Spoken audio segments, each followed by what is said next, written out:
17 साला मासूम दुल्हन के साथ उसका 40 साला शोहर तमाम हदें पार कर गया। वलीमे के दिन दुल्हन बेहोश पड़ी थी। फौरन डॉक्टर को बुलाया और जब पूछा तो बोला कि मैं जब चौथी मर्तबा फारिग हुआ तो बेड पर ब्लीडिंग। अपने चैनल पर हम आपको खुशामदीद कहते हैं। हर रोज एक नई कहानी को सुनने के लिए हमारे चैनल को सब्सक्राइब कर लें और कहानी को मुकम्मल सुनें। अपनी दोस्त से ये बातें मैं सुनता आ रहा था कि कम उम्र बीवी का बहुत फायदा होता है। एक तो वो बेजबान होती है, उसको ज्यादा समझ बूझ नहीं होती, जिस रंग में उसे रंग दो उस रंग में रंग जाती है। शोहर की फरमा बरदार होती है, उसका जहन कच्चा होता है और वो थोड़ी खौफ ज़दा भी रहती है। उसके मुकाबले में बड़ी उम्र की बीवी के बहुत नुकसानात हैं। वो ज्यादा समझदार होती है, छोटे छोटे मामलों को बड़ा बनाकर पेश करती है, लड़ाई झगड़ा करती है। अपने दोस्तों की उन्हीं बातों को सुनकर मैंने फैसला कर लिया था कि मैं भी छोटी उम्र की लड़की से शादी करूंगा। इसलिए आज मेरी शादी थी और मेरी उम्र 30 साल थी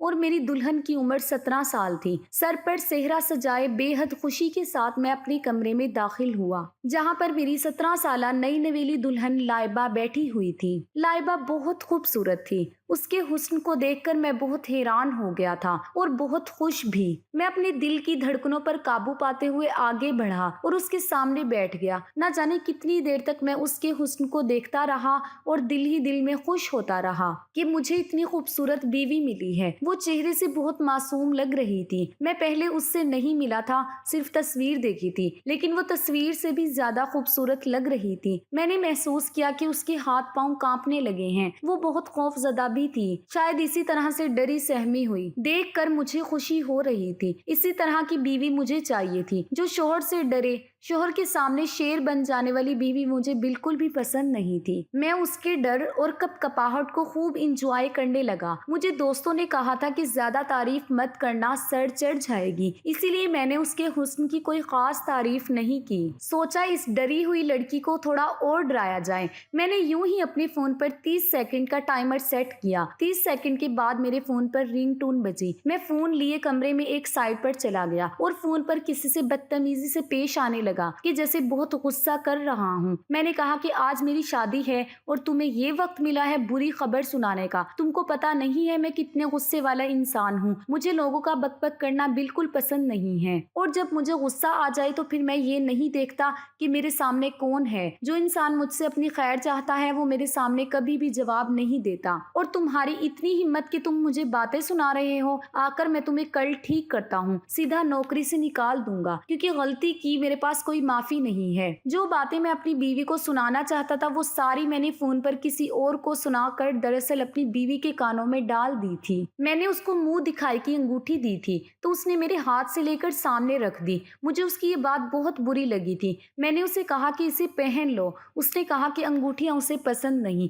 उसकी बात सुनकर मुझे काफी गुस्सा आ गया था, लेकिन मैं उस हसीन लम्हों को गुस्से की नजर नहीं करना चाहता था। मैंने उसका हाथ अपने हाथों में लेना चाहा तो वहां पर कुछ ऐसा हुआ जिसकी मैं बिल्कुल उम्मीद नहीं कर रहा था, क्योंकि ये तो कुछ ज्यादा ही हो गया था। मेरी बीवी ने अचानक से ऐसा चेहरा बनाया कि जैसे बहुत गर्मी लग रही है। उसने एक हाथ से इशारा किया कि जैसे वो बहुत तकलीफ में है और वो खौफ के मारे पल में ही बेहोश हो गई। उसको बेहोश देखकर मैं बहुत परेशान हो गया कि अब क्या करूं, क्योंकि अगर मैंने बाहर जाकर सबको बताया कि दुल्हन शादी की पहली रात को ही बेहोश हो गई थी तो सब लोग इस बात का कितना गलत मतलब लेंगे और मेरी कितनी बदनामी होगी। मैं किसी से नजरें मिलाने के लायक नहीं रहूंगा। मैंने उसे होश में लाने की पूरी कोशिश की। उसके मुंह पर पानी के छींटे मारे, उसे झंझोड़ कर होश में लाने की कोशिश की। जब वो होश में नहीं आई तो मैं परेशानी से कमरे के अंदर ही चक्कर काटने लगा और सोचने लगा कि क्या करूं, किससे कहूं। मेरे वालिदैन तो पहले ही बड़ी उम्र की लड़की लाना चाह रहे थे ताकि वो घर का सारा काम संभाल सके, सारा काम खुश असलूबी से अंजाम दे। मेरी वालदा का कहना था कि एक 17 साल लड़की भला क्या काम करेगी। मेरी वालदा ने कहा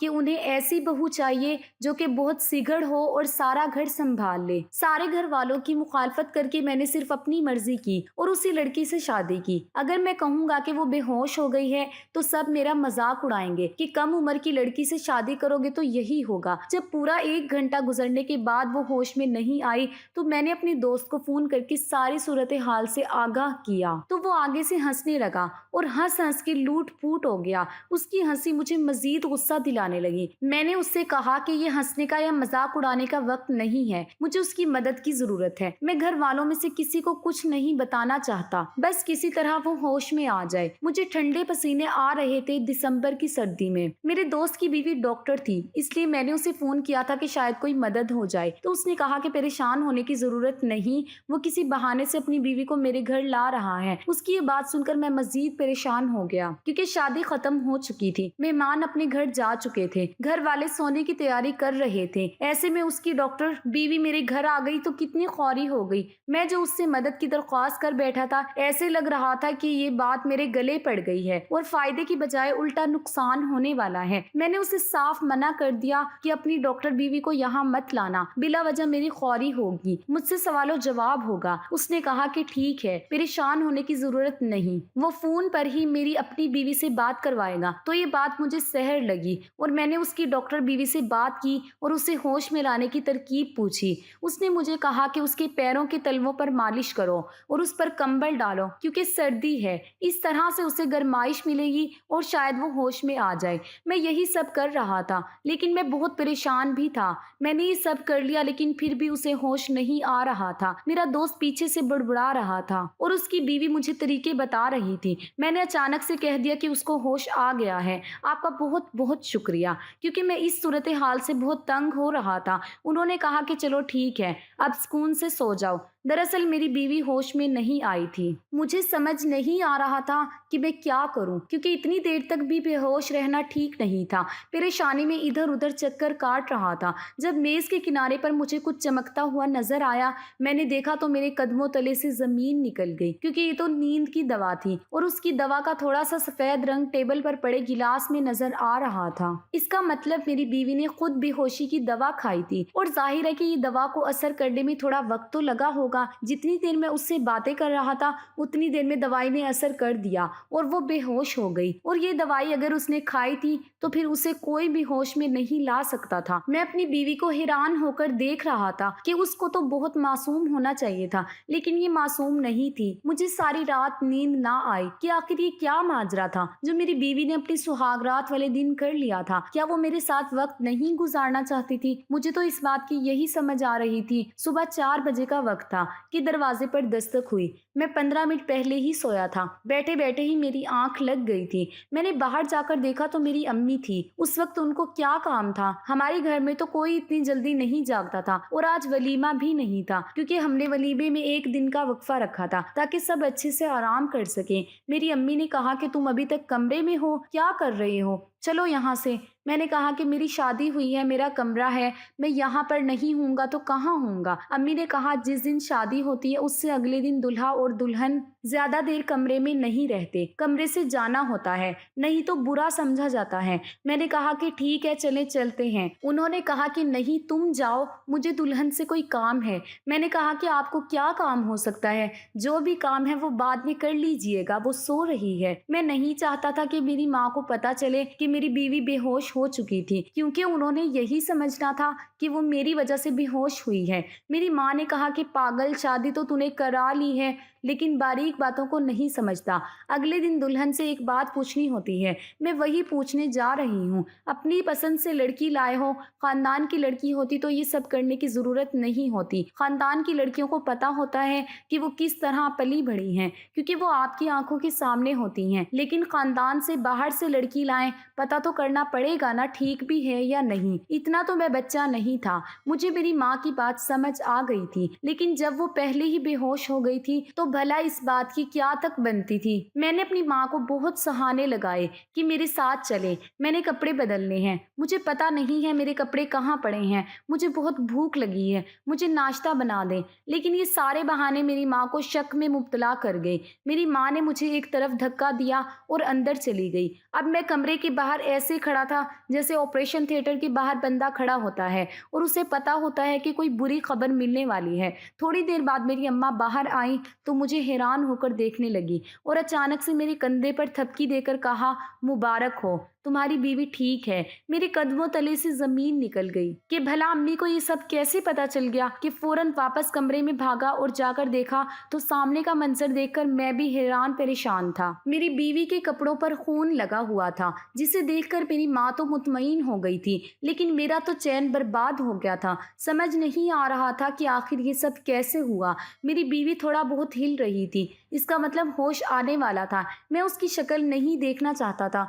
मैं बहुत गुस्से में आ गया था। मैं कमरे से चला गया। पूरा दिन मैंने उसे हिलाया नहीं था और रात को आकर भी सुकून से अपने कमरे में सो गया। घर में यही बातें हो रही थी कि दोनों खुश हैं, लड़की बहुत अच्छी है, हमारा फैसला गलत नहीं था। वलीमा भी खैर से गुजर गया और रात को जब मैं कमरे में दाखिल हुआ तो मेरी बीवी ने मुझे कहा कि आपके लिए खाना लगा देती हूँ। अम्मी ने कहा था कि हम दोनों एक साथ खाना खा लें। मैंने कहा कि साथ खाना खाने की क्या ज़रूरत है, बाहर खाना लगा दो, मैं बाहर आ जाता हूँ। तो मेरी बीवी ने कहा नहीं, अम्मी कह रही थी साथ खाना खाने से मोहब्बत बढ़ती है। मैंने अपनी बीवी की तरफ देखा कि मेरे सामने मोहब्बत की बात ही ना किया करो, तुमने मुझे धोखा दिया है। मैं तो तुम्हें बहुत मासूम समझा था, लेकिन इस मासूम शक्ल के पीछे इतना बड़ा राज था, मैं सोच भी नहीं सकता था। समझ नहीं आ रहा था कि तुम्हारा क्या करूं, क्योंकि अब तुम्हारे साथ मेरी इज्जत का सवाल है। तुम्हें घर में रखना मेरी मजबूरी बन गई है, लेकिन तुम मेरे दिल में कभी भी दाखिल नहीं हो पाओगी। मैंने तुम्हारे बारे में क्या क्या ख्वाब सजाए थे और तुमने मेरी सारी उम्मीदों पर पानी फेर दिया। हमारे बीच तो कुछ भी नहीं हुआ, फिर वो सबूत घर वालों को दिखाकर सबकी नजरों में अच्छी कैसे बन गई? कैसे दिखाया तुमने वो सबूत सबको? क्या माजरा था इसके पीछे? और शादी की पहली रात क्यों बेहोश हो गई थी कि मेरी शक्ल नहीं देखना चाहती थी? इस कदर नफरत करती हो तुम मुझसे। शादी की पहली रात तुमने बेहोशी की दवा खा ली ताकि मैं तुम्हारे करीब ना आ सकूं। बोलो किससे वफाई निभा रही हो जो अभी तक तुम्हारे दिल से नहीं निकला है? मेरी बीवी फूट फूट कर रोने लगी और कहने लगी ऐसी कोई बात नहीं है, मेरी बात एक दफ़ा सुन ले। मैंने कहा हाँ बोलो क्या बात है? तो वो आगे से खामोश हो गई। कहने लगी कि मैं आपको नहीं बता सकती, मुझे बहुत शर्म आ रही है। तुम्हें शर्म की पड़ी है तो शर्माती रहो और मैं कुछ और सोच लूँगा। अजीब लड़की थी, बार बार कहती थी मेरी बात सुने, लेकिन फिर बोलती भी नहीं थी। मैं तो उससे तंग आ गया था। शादी में कुछ और रिश्तेदार ऐसे भी आते हैं जो शादी होने के बाद भी घर में ही रुक जाते हैं। ऐसे ही 2 रिश्तेदार हैं मेरे घर में ही रुकी हुई थी, एक मेरी फुप्पो और एक मेरी चाची। रोज़ मेरी बीवी को देखती, मेरी बीवी के कपड़ों पर खून लगा होता, आपस में हंस हंस कर बातें करती और कहती तुम्हारा बेटा तो लगता है बहुत खुश है तुम्हारी बहू के साथ। मेरी माँ भी बड़े फख्र से सर उठाकर कहती हाँ ऐसा ही है, सारे लोग मुझे खुशकिस्मत समझते हैं। ऐसी बातें वैसे तो एक खुला राज होती हैं, कोई किसी के सामने मुंह पर तो नहीं करता, लेकिन सबको पता होता है। सब लोग मुझे खुश समझ रहे थे, लेकिन असल हकीकत तो मैं ही जानता था। बीवी को अभी तक हाथ नहीं लगाया था। मेरी बीवी रोज रात को बच्चों की तरह रोती। जब मैं उससे कुछ पूछता तो मुझे बताती नहीं। बिल आखिर मुझे उस पर गुस्सा आ जाता और मैं उसे मजीद डांटने लगता। इस बात पर मजीद रोने लगती और सो जाती। अब मुझे एहसास हो रहा था कि मुझसे गलती हो गई थी। मुझे समझदार लड़की से शादी करनी चाहिए थी। कम से कम आज मेरी जिंदगी ऐसी तो ना होती। अगर कोई मसला होता, कोई परेशानी होती तो कम से कम मुझे खुलकर बता तो देती। अब तो मैं यहाँ तक सोचने पर मजबूर हो गया था अम्मी को सब कुछ बता दूं ताकि वो इनसे पूछें उनका मसला क्या है। लेकिन इस तरह भी मेरी माँ ने मुझे ताने देने थे कि तुम ही उसको उठाकर लाए, और मेरी माँ सबके सामने जो सर उठाकर चल रही थी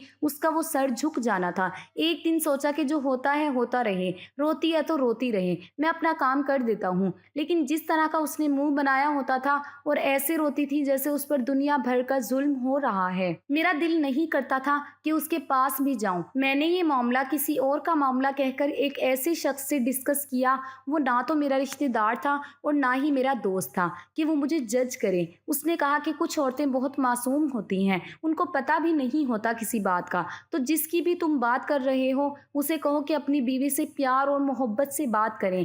प्यार और मोहब्बत से बात करने का तो मुझे कोई फ़ायदा नहीं हो रहा था, लेकिन फिर भी मुझे उससे बात तो करनी थी। एक दिन मैंने उसे अपने पास बिठाया और पूछा कि तुमने शादी की रात को खुद को बेहोश क्यों कर लिया था? तो उसने मुझे निहायत अजीब बात बताई। उसने कहा कि मैं नहीं चाहती थी कि आप मेरे पास आएं, नहीं तो आपको मुझसे नफरत हो जाती। मैंने कहा कि मुझे तुम्हारे पास आने से तुमसे नफरत कैसे हो सकती है? तुम मेरी बीवी हो, हम लोग जितना قریب آئیں گے اتنا ہی ہمیں ایک دوسرے سے محبت ہوگی، نفرت کیسے ہو سکتی ہے؟ تب اس نے مجھے کہا کہ میرا ایک بہت بڑا راز ہے، میرے گھر والوں کو آپ کے گھر والوں کے ساتھ ایسا دھوکہ نہیں کرنا چاہیے تھا، ان کو آپ کو یہ بات پہلے بتا دینی چاہیے تھی، لیکن انہوں نے ایسا کچھ نہیں کیا۔ اگر آپ سمجھ رہے ہیں کہ میری زندگی میں کوئی اور شخص ہے تو ایسا بالکل بھی نہیں ہے، خود ہی اپنے لیے مصیبت بناتی ہوں، میں خود ہی ایک چلتی پھرتی مصیبت ہوں۔ جب میری بیوی نے کہا کہ میری زندگی میں اور کوئی مرد نہیں ہے تو مجھے اس قدر تسلی مل گئی۔ میں نے کہا کہ تم سچ کہہ رہی ہو۔ اس نے کہا کہ ہاں ایسا ہی ہے، بلکہ مجھے تو شادی نہیں کرنی چاہیے تھی، لیکن اب اس کی باتیں مزید الجھا رہی تھی۔ میں نے کہا کہ دیکھو تمہارے ساتھ جو بھی مسئلہ ہے صاف صاف ایک ہی سانس میں مجھے سب کچھ بتا دو، میں تمہارا شوہر ہوں، میں وعدہ کرتا ہوں کہ میں تمہارا ساتھ دینے کی پوری کوشش کروں گا، میں ہر طرح سے تمہاری مدد کرنے کی کوشش کروں گا، بس مجھے مزید پریشان نہیں کرو، میں بہت پریشان ہوں، تم مجھے بہت اچھی لگتی ہو، میں تمہارے ساتھ زندگی گزارنا چاہتا ہوں، تم بہت خوبصورت ہو، تم بالکل ویسی ہو جیسا میں نے سوچا تھا کہ میری ہمسفر کو ہونا چاہیے۔ میری ان باتوں نے اس کو بھی مطمئن کر دیا اور پھر اس نے مجھے ایک ایسی بات بتائی کہ میرے قدموں تلے سے زمین نکل گئی۔ اس نے کہا کہ مجھے ایک ایسی بیماری ہے جو اکثر عورتوں کو ہوتی ہے اور ڈاکٹر نے پہلے ہی کہہ دیا تھا کہ اس بیماری کے رہتے ہوئے میں شادی شدہ زندگی کے لیے مناسب نہیں ہوں اور نہ ہی میری اولاد ہوگی، لیکن میرے ماں باپ نے لالچ میں آ کر اور مجھے اپنے سر سے اتارنے کی خاطر آپ سے میری شادی کروا دی۔ میری بیوی بیمار تھی اور اسے بہت ہی خطرناک بیماری تھی، ایسی بیماری جو مجھے لگ نہیں سکتی تھی، لیکن اس کے لیے وہ بہت خطرناک تھی۔ لیکن پھر بھی یہ بات سن کر مجھے بہت تسلی ملی کیونکہ جو باتیں میں سوچ رہا تھا وہ بالکل بھی نہیں تھی۔ میں اگلے دن اپنی بیوی کو ڈاکٹر کے پاس لے گیا۔ ڈاکٹر نے بھی یہی کہا کہ ہاں یہ بیماری ہے اور اس کا علاج کافی طویل اور مہنگا ہوتا ہے، لیکن علاج ہو جاتا ہے۔ ڈاکٹر نے یہ بھی کہا کہ اس بیماری کے رہتے اکثر عورتیں ماں نہیں بن سکتی، لیکن ایسی بات نہیں کہ بالکل ماں نہیں بن سکتی، کچھ عورتیں اس بیماری کے ساتھ بھی ماں بن جاتی ہیں۔ یہ ہمارے معاشرے کی ایک کمی ہے کہ یہاں پر ایسی بیماریوں کے بارے میں نہ تو بات کی جاتی ہے نہ ہی علاج کے بارے میں کسی کو پتا ہے، بس عورت کو برا کہتے ہیں، کسی میں کوئی خرابی ہے تبھی اس کے ساتھ یہ ہو رہا ہے۔ تبھی تو آپ کی بیوی اتنا ڈری ہوئی تھی۔ ڈاکٹر نے مجھے یہ بھی کہا کہ جب تک عورت کسی ایسی بیماری میں ہوتی ہے تو وہ نفسیاتی طور پر بھی بہت ڈسٹرب ہوتی ہے۔ آپ اپنی بیوی کا بہت زیادہ خیال رکھیں، اسے بتائیں کہ یہ سب کچھ نارمل ہے، صرف اس کے ساتھ نہیں ہو رہا ہے، دنیا میں بہت سی عورتوں کے ساتھ ہوتا ہے۔ میں نے ڈاکٹر سے کہا کہ میں اپنی بیوی کا بہت خیال رکھوں گا کیونکہ وہی میری ہمسفر تھی اور اس نے کوئی غلطی نہیں کی تھی، وہ بہت اچھی لڑکی تھی۔ میں نے اپنی بیوی کو بھی تسلی دی اور کہا وہ یہ بات کسی اور کو نہیں بتائیں، ہم کسی نہ کسی بہانے سے ڈاکٹر کے پاس جایا کریں گے اور تم دوائی وقت پر کھانا، جتنا بھی خرچہ آئے گا میں کروں گا کیونکہ میرے لیے تم اہم ہو، بس تم یہ بات کسی کو بھی نہ بتانا۔ میری بیوی بہت خوش ہوئی اور پہلی دفعہ گلے لگ کر رو پڑی۔ مجھے احساس ہوا کہ وہ میری ذمہ داری ہے اور میں نے اس کا بہت خیال رکھنا ہے۔ میں نے اپنی بیوی کا علاج شروع کروایا اور ساتھ ہی اس کا بہت خیال رکھا۔ اس کی بیماری میں کمی آنے لگی اور اس بیماری کے رہتے ہمیں یہ پتا چلا کہ وہ امید سے ہے۔ اس کے لیے 9 ماہ بہت مشکل تھے۔ ہم لوگوں نے بہت سی چیزوں پر ایک دوسرے کا ساتھ دیا۔ مجھے اس کا ضرورت سے زیادہ خیال رکھنا پڑا، لیکن میں نے یہ سب کچھ کیا اور پھر اللہ نے ہمیں ایک پیاری سی بیٹی سے بھی نوازا۔ میری بیوی کی بیماری ختم ہو گئی۔ آخر میں کہوں گا کہ ہر بار غلطی عورت کی نہیں ہوتی، کبھی کبھی عورت غلطی میں نہیں ایک مسئلے میں پھنسی ہوتی ہے اور اس کو مدد کی ضرورت ہوتی ہے، اور ایک عورت کا محافظ مرد ہے، اس لیے اسے اسی لیے بنایا گیا ہے کہ مرد اس کا ہر معاملے میں خیال رکھے اور اس کی مدد کرے۔